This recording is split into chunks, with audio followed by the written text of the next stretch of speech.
Cancelé mi baby shower con solo 2 días de anticipación porque solo 3 personas confirmaron. Descubrí que el resto prefirió poner excusas ridículas y sin importancia. Ese día corté lazos con casi todos y por fin admití lo profundamente sola que estuve durante todo mi embarazo. El lunes por la noche abrí la aplicación del grupo de WhatsApp por 15ª vez ese día y conté las respuestas. 3 personas habían confirmado en 3 semanas. Me quedé mirando la pantalla con el teléfono apoyado sobre la panza, que ya casi no me cabía entre el regazo y la mesa. 8 meses y medio de embarazo. 42 invitaciones enviadas, incluyendo el mensaje de texto individual que le mandé a cada persona porque quería que sintieran que la invitación era personal, no un anuncio masivo. 42 mensajes redactados a mano, con el nombre de cada quien al principio. 3 respuestas. Las otras que había recibido no contaban como respuestas, contaban como excusas. Daniela, mi compañera de trabajo de 5 años, me dijo que tenía una cita con el dentista ese sábado que no podía cambiar. Una cita con el dentista. Lo leí 2 veces porque pensé que había entendido mal, pero no. Daniela, que en julio me había llamado llorando a medianoche porque su perro estaba enfermo y yo me había quedado despierta con ella hasta las 2 de la mañana, tenía una cita con el dentista. Sofía, mi prima segunda, dijo que su carro estaba en el taller. Nadie se ofreció a llevarla. Nadie preguntó si había alternativa. Solo mi carro está en el taller, lo siento mucho, que salga todo muy lindo. Marco, el hermano de mi mejor amiga de la universidad, que ni siquiera había sido yo quien lo invitó sino mi mamá porque vivía cerca, dijo que tenía un compromiso previo sin especificar cuál, y los demás, simplemente, no habían respondido nada. Puse el teléfono boca abajo sobre la mesa. Desde la cocina llegaba el olor a arroz que había puesto a hervir 20 minutos antes y que probablemente ya estaba pasado. No me levanté a revisarlo. Me quedé sentada en el sillón del comedor con las manos apoyadas sobre la panza y miré la pared frente a mí, que tenía una pequeña mancha amarilla cerca del interruptor de la luz porque el verano pasado intenté pintar sola y no me alcanzó la pintura para el segundo mano. Había pensado que para cuando naciera el bebé ya habría pintado esa pared bien. Llevaba 8 meses pensando eso. El baby shower estaba programado para el sábado. 2 días. Las 3 personas que habían confirmado eran mi mamá, que estaba coorganizando el evento y por lo tanto su presencia no contaba exactamente como un gesto espontáneo de cariño, mi tía Carmela, que tenía 72 años y vivía a 40 minutos en autobús y aún así había dicho que ahí iba a estar, y Luciana, una chica con la que había trabajado brevemente hace 3 años y con la que mantenía una amistad esporádica de mensajes ocasionales y reacciones en Instagram. Luciana, que ni siquiera era cercana, había respondido el mismo día que recibió la invitación. Ahí voy, dime qué necesitas. Pensé en eso. Pensé en que Luciana, que me conocía menos que casi cualquier otra persona en esa lista, había respondido en el mismo día. Me levanté a apagar el fuego del arroz. Estaba pegado en el fondo de la olla. Esa noche no cené. Me fui a la cama temprano, con el teléfono cargando en el buró, y estuve acostada de lado mirando el cuarto a oscuras. La ropa del bebé estaba doblada en una caja de cartón junto al closet porque todavía no había terminado de armar la cuna. Había un instructivo pegado con cinta al lado de la caja. Llevaba ahí 2 semanas. No tenía a nadie que me ayudara a armar la cuna. Había asumido que alguien se ofrecería, que alguien preguntaría, que en algún momento del embarazo, alguien llamaría o aparecería en la puerta y diría, oye, ¿en qué te puedo ayudar? Nadie había preguntado. Cerré los ojos. Escuché el tráfico afuera, el refrigerador zumbando en la cocina, mi propio corazón. Pensé en las 42 invitaciones. Pensé en el dentista de Daniela. Pensé en el carro de Sofía. Y entonces pensé algo que llevaba meses sin permitirme pensar con claridad, que no era la primera vez. Que esto no era una coincidencia, ni mala suerte, ni un mes difícil para todos al mismo tiempo. Que esto era un patrón. Que este embarazo había sido la versión más larga y silenciosa de algo que ya había estado pasando antes, y que yo había ignorado porque era más fácil seguir siendo la que estaba disponible para todos que admitir que nadie estaba disponible para mí. Me quedé dormida con esa idea flotando, sin resolverse, como una pregunta que ya conoce su respuesta pero que todavía no está lista para escucharse en voz alta. A la mañana siguiente, cancelé el baby shower. No mandé un mensaje largo. No di explicaciones. Solo escribí en el grupo que el evento del sábado queda cancelado. Gracias a quienes confirmaron. Luego cerré la aplicación. Lo que pasó después fue más complicado de lo que esperaba. Mi mamá llamó a los 4 minutos. Vi su nombre en la pantalla, respiré hondo y contesté. ¿Qué pasó? ¿Estás bien? ¿El bebé está bien? Estoy bien, mamá. El bebé está bien. Entonces, ¿por qué cancelaste sin decirme nada primero? Yo soy la organizadora. Ya compré las servilletas, ya pedí el pastel. Ya sé, lo siento. Te reembolso el pastel. Hubo una pausa. Mi mamá tiene una forma muy particular de hacer silencio cuando está juntando argumentos y la conozco bien. Renata, amor, solo vinieron pocas personas porque la gente está ocupada. No es, mamá. No es que no te quieran, simplemente, mamá. Lo dije más firme, no con enojo, solo con suficiente peso para que se detuviera. No te llamé para que me convencieras de que todo está bien. Te llamo para avisarte. Otro silencio. Está bien, dijo al final, con la voz un poco más plana. Está bien. ¿Quieres que vaya hoy? No, hoy quiero estar sola. No era completamente cierto, pero tampoco era completamente mentira. Lo que quería era estar sola de una forma específica, sin tener que gestionar la preocupación de otra persona, sin tener que tranquilizar a nadie ni sostener una conversación con alguien que me iba a mirar con esa expresión de lástima que mi mamá tiene y que encuentro insoportable. Colgamos. Me hice un café, lo dejé enfriar sobre la encimera porque me olvidé de tomármelo, y me senté frente a mi laptop. Abrí el chat de mensajes directos con Daniela. Llevábamos 5 años trabajando juntas. 5 años de almuerzos, de cubrirse turnos, de escucharnos hablar de nuestras vidas. Cuando quedé embarazada, Daniela fue una de las primeras personas que se enteró. Me dio un abrazo en el baño del trabajo. Me dijo que iba a ser increíble, que podía contar con ella para cualquier cosa. Leí ese mensaje, que tenía 8 meses de antigüedad, y luego leí el del dentista, que tenía 2 días. Escribí: oye, quiero que sepas que cancelé el baby shower, no porque esté molesta, sino porque me di cuenta de que necesitaba ser honesta conmigo misma sobre algunas cosas. No tienes que responder esto, lo mandé. Luego abrí la conversación con Sofía y escribí algo similar. Luego la de Marcelo, con quien había compartido departamento durante 2 años en la universidad. Luego la de Priscila, mi amiga de la preparatoria, que no había respondido nada, ni siquiera una excusa. Solo silencio. No eran mensajes de confrontación, no eran acusaciones. Eran algo más parecido a un inventario. Una forma de decir: vi lo que pasó. Puedo ver las fechas de los mensajes, puedo ver cuánto tiempo pasó,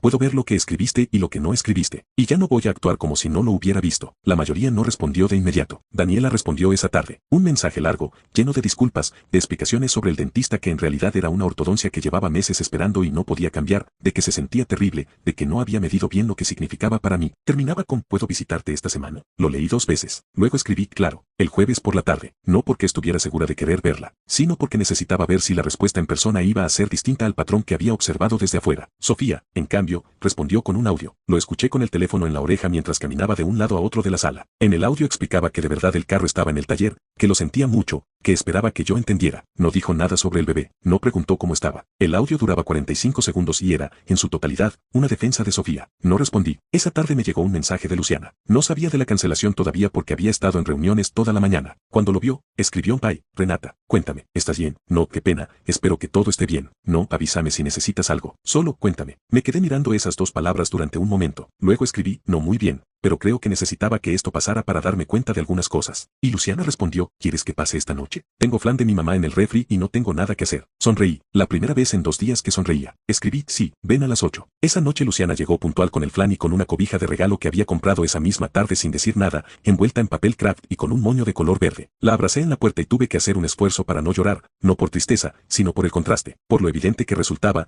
cuando alguien está presente de verdad, todo el tiempo que alguien no lo había estado. Nos sentamos en el sillón con los platos de flan y hablé, no con cuidado, no midiendo lo que decía para que sonara razonable. Hablé como hacía mucho no hablaba, sin pausar para ver si la otra persona seguía el ritmo, sin disculparme por el tono. Le conté del dentista, del carro, del silencio de Priscila. Le conté de los 8 meses cargando el embarazo sola, de las noches con el instructivo de la cuna pegado a la pared, de la olla de arroz quemado. Le conté de los 42 mensajes redactados a mano con el nombre de cada persona al principio. Luciana escuchó todo sin interrumpirme. Cuando terminé, dijo: oye, ¿cuándo armas la cuna? La miré. Porque puedo venir el fin de semana. No sé armar nada, soy un desastre, pero somos 2 y tenemos más probabilidades. Me reí, una risa real, sin fondo de llanto. El sábado, dije. El sábado entonces. Fue una noche pequeña, sin drama ni resolución grande, pero cuando Luciana se fue y apagué las luces, algo había cambiado levemente en la forma en que me sentía parada dentro de mi propio departamento. No mejor exactamente, pero más honesta, como alguien que por fin deja de caminar con una piedra en el zapato, no porque la piedra se haya ido, sino porque por fin se permite admitir que estaba ahí. El jueves, Daniela iba a venir. Y ya sabía, antes de que llegara,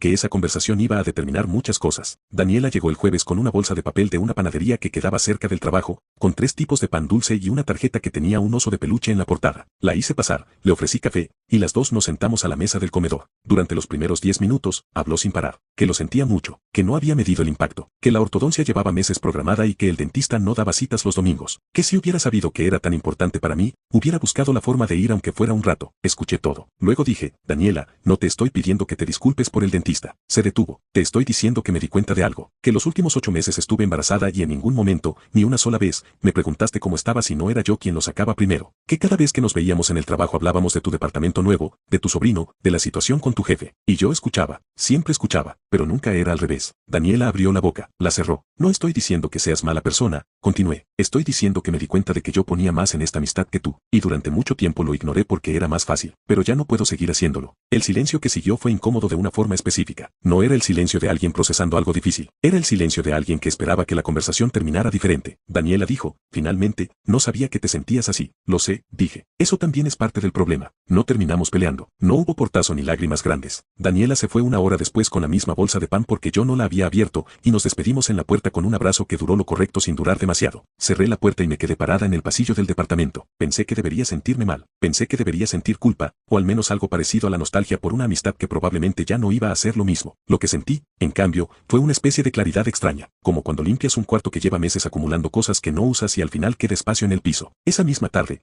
Priscila me mandó un mensaje. 4 líneas explicando que había tenido un mes muy difícil, que se había desconectado de mucha gente, que no era algo personal. Terminaba con, espero que lo entiendas. Lo leí una vez. No respondí, no porque estuviera enojada, exactamente, sino porque me di cuenta de que no tenía nada que decirle. Priscila había estado en mi vida desde los 15 años, y en los últimos 3 años podía contar en una mano las veces que había preguntado algo de mí sin que yo lo iniciara primero. El baby shower no era la traición. El baby shower era solo el momento en que el patrón se volvió imposible de ignorar. Lo que siguió durante esa semana fue algo que no había anticipado. El silencio de las personas con quienes había cortado contacto no se sentía como pérdida, se sentía como espacio. Cada conversación que ya no tenía que sostener, cada mensaje al que ya no tenía que responder con cuidado para no herir susceptibilidades, cada persona que ya no tenía que gestionar, era un peso que yo no había notado que cargaba hasta que lo solté. El sábado, Luciana llegó puntual. Pasamos 4 horas armando la cuna con el instructivo pegado a la pared, discutiendo sobre el tornillo E que según las dos era idéntico al tornillo F pero claramente no lo era, y riéndonos de cosas que no tenían mucha gracia pero que de alguna manera, ese sábado, eran las cosas más graciosas del mundo. Cuando terminamos, me paré frente a la cuna y la miré durante un momento. Era blanca, sencilla, con barrotes verticales y un pequeño móvil que todavía no había colgado. Queda bonita, dijo Luciana desde atrás. Sí, dije, no dije más, no hacía falta. Esa noche, después de que se fue, le escribí a mi tía Carmela directamente, gracias por haber confirmado. Significa más de lo que crees. Respondió en menos de 2 minutos con una foto de una cobijita tejida color amarillo que había estado terminando para el bebé, y un mensaje, para mi niña y para mi bisnieto. Ya quiero conocerlo. Sonreí, me quedé mirando la foto de la cobijita un momento más de lo necesario. Luego apagué la luz, me acosté de lado, y por primera vez en semanas me dormí sin repasar mentalmente el grupo de WhatsApp. Pero todavía había una persona de la que no había hablado. Una persona cuyo silencio no era explicable por una cita de dentista ni por un carro en el taller ni por un mes difícil. Una persona cuya ausencia durante esos 8 meses había sido diferente, más vieja, más complicada, y que había estado evitando pensar en nombre propio porque pensar en ella implicaba abrir algo que llevaba años cerrado con llave. Mi hermana Valentina. Valentina y yo tenemos 34 y 31 años, respectivamente, y una historia que es fácil de contar de cierta manera y muy difícil de contar de la verdadera. La versión fácil es esta, nos queremos, pero somos distintas. Valentina es la organizada, la que siempre supo lo que quería, la que se casó a los 28 con un hombre que toda la familia adora y que vive en otra ciudad. Yo soy la que tardé más en encontrar mi camino, la que tomó decisiones que a veces confundían a los demás, la que quedé embarazada sola a los 31 de una relación que ya había terminado para cuando lo descubrí. La versión verdadera es más complicada. Valentina no llamó cuando le conté del embarazo. Mandó un mensaje de texto. 3 líneas. ¿Qué noticia? Espero que estés bien. Avísame si necesitas algo. Esperé días para ver si llamaba. No llamó. A lo largo del embarazo me envió mensajes ocasionales, preguntas generales, un paquete con cremas de maternidad que agradecí pero que se sentía más como un gesto administrativo que como presencia real. Cada vez que intentaba una conversación más larga, Valentina encontraba la forma de cortarla sin que pareciera un corte. Estaba ocupada, siempre estaba ocupada, y la distancia geográfica era una excusa que funcionaba perfectamente porque era real pero no era completa. Cuando mandé la invitación al baby shower, Valentina no respondió durante 9 días. Al 10º día mandó un mensaje, ese fin de semana tengo una boda de una amiga del trabajo, lo siento, ya sabes que si pudiera iría, con un corazón al final. Leí el mensaje, puse el teléfono en la mesa, y seguí haciendo lo que estaba haciendo. No respondí en ese momento, no respondí en los días siguientes, y cuando cancelé el software y mandé los mensajes individuales, no le escribí a Valentina, le escribí a todos los demás, pero no a ella, no porque la estuviera perdonando, sino porque lo que tenía que decirle no era lo mismo que les había dicho a los otros. No era sobre el baby shower, era sobre algo mucho más largo. Valentina llamó el viernes siguiente, contesté, Renata, me enteré de que cancelaste el software. ¿Estás bien? Sí. ¿Por qué no me avisaste a mí directamente? Me senté en el borde de la cama. Noté que mi corazón estaba un poco más acelerado de lo normal, porque no supe qué decirte todavía. ¿Qué significa eso? Significa que llevo 8 meses tratando de entender porque siento que no existo para ti desde que quedé embarazada, y no tengo una respuesta todavía. Hubo un silencio largo. Eso no es justo, Renata. Estoy en otra ciudad,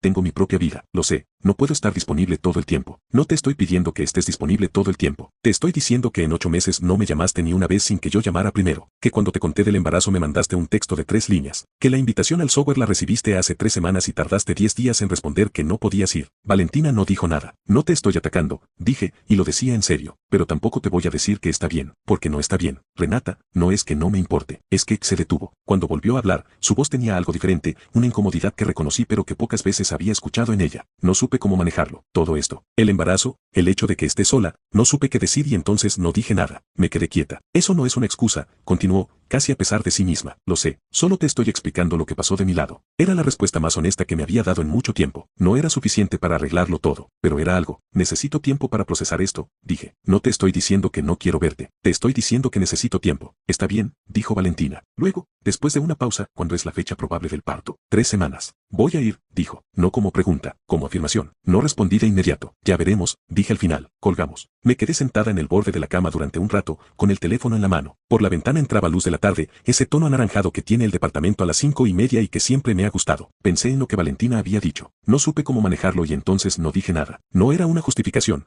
pero era reconocible. Yo había hecho lo mismo en otras circunstancias, con otras personas. Había habido momentos en mi vida en que alguien atravesaba algo difícil y yo, sin tener malas intenciones, había retrocedido porque no sabía qué decir. La diferencia era que esto era mi hermana, y que el embarazo no era una crisis ajena sino mi vida. Esa noche escribí en mi diario. Escribí: hoy hablé con Valentina. No sé cómo va a quedar eso, pero sí sé que ya no voy a actuar como si sus silencios no me afectaran. Ya no puedo. Abajo, después de una línea en blanco, escribí: el bebé se mueve mucho por las noches. Creo que va a ser inquieto. Creo que me va a gustar. Lo cerré. Lo puse en el buró junto al teléfono. Afuera, el barrio hacía sus ruidos normales de viernes por la noche. Adentro, la cuna blanca estaba armada junto a la ventana, y la cobijita amarilla de mi tía Carmela ya estaba doblada en el pequeño cajón del mueble cambiador. Faltaban 3 semanas. Y por primera vez desde que había cancelado el baby shower, no pensaba en las 42 invitaciones. Pensaba en lo que venía. 3 semanas después, tuve al bebé un martes por la tarde. No fue dramático ni cinematográfico. Fue largo y agotador y había momentos en que simplemente quería que terminara. Me acompañó mi mamá, que estuvo ahí desde las 5 de la mañana sin preguntar, sin opinar sobre nada, solo presente. Y Luciana, que apareció a las 2 de la tarde con una bolsa de colación y se sentó en la sala de espera con el teléfono boca abajo sobre las piernas durante 4 horas sin quejarse. A las 6:17 de la tarde, escuché llorar a mi hijo por primera vez. Se llamó Tomás. No había elegido el nombre de antemano porque no quería elegirlo sola, quería que llegara cuando llegara el bebé, y cuando lo vi, supe que ese era. Me lo pusieron sobre el pecho y me quedé muy quieta, con el corazón latiendo tan fuerte que pensé que él lo iba a escuchar. Tomás parpadeó, arrugó la nariz, y no lloró más. Solo se quedó ahí, caliente y pequeño y completamente ajeno a todo lo que había pasado en los meses anteriores. Pensé: hola, solo eso, hola. Valentina llegó al día siguiente en el primer vuelo. Llegó con ojeras y con una bolsa de tela colgada del hombro, y cuando entró a la habitación y vio a Tomás dormido en la cunita junto a la cama, se detuvo en la puerta durante un segundo antes de entrar del todo. Se acercó a la cama, me miró. Hola, dijo. Hola, dije. Miró al bebé durante un momento largo, con una expresión que no supe exactamente cómo nombrar pero que reconocí como algo genuino. Se parece a papá, dijo. Vallito, un poco. Se sentó en la silla junto a la cama. No dijo nada más durante un momento. Siento haber fallado, dijo al fin, no con dramatismo, con una sencillez que era, en sí misma, la parte más difícil de escuchar. No respondí de inmediato. Miré el techo de la habitación. Yo también fallé en no decírtelo antes, dije al final. No era reconciliación total. No era como si los 8 meses anteriores se hubieran borrado. Pero era un punto de partida. Valentina se quedó 2 días. Ayudó con cosas pequeñas, compras, trámites, una ida al laboratorio que yo no podía hacer sola con el recién nacido. No hablamos de todo lo que teníamos pendiente porque no era el momento y las dos lo sabíamos.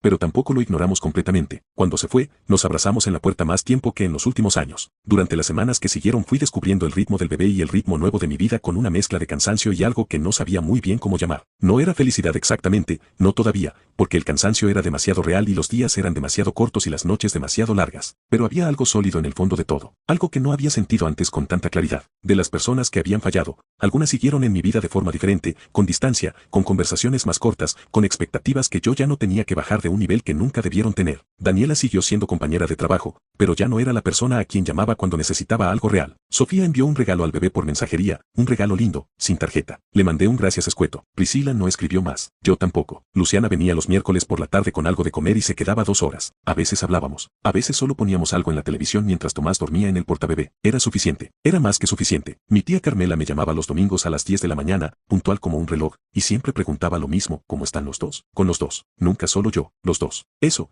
por alguna razón, lo agradecía más que cualquier otra cosa. Un mes después del nacimiento de Tomás, abrí el chat del grupo de WhatsApp que había creado para el baby shower y lo archivé. No lo borré, solo lo archivé. No necesitaba releerlo. Sabía lo que decía, sabía lo que no decía. Lo que sí hice fue escribir en mi diario. Escribí: hoy me di cuenta de que nunca voy a volver a organizar mi vida alrededor de personas que no me hacen un lugar en la suya. No como castigo para ellos, como cuidado para mí. Abajo escribí: Tomás hoy sonrió. Probablemente fue gas, pero yo juro que fue sonrisa. Lo cerré. Afuera era un martes de tarde cualquiera. Adentro, Tomás dormía en la cuna blanca debajo del móvil que por fin había colgado, y la cobijita amarilla de mi tía Carmela estaba enrollada junto a él. No había nada extraordinario en la escena, pero parada en el umbral de la puerta mirando a mi hijo dormir, pensé que eso era exactamente lo que quería. Nada extraordinario, solo esto.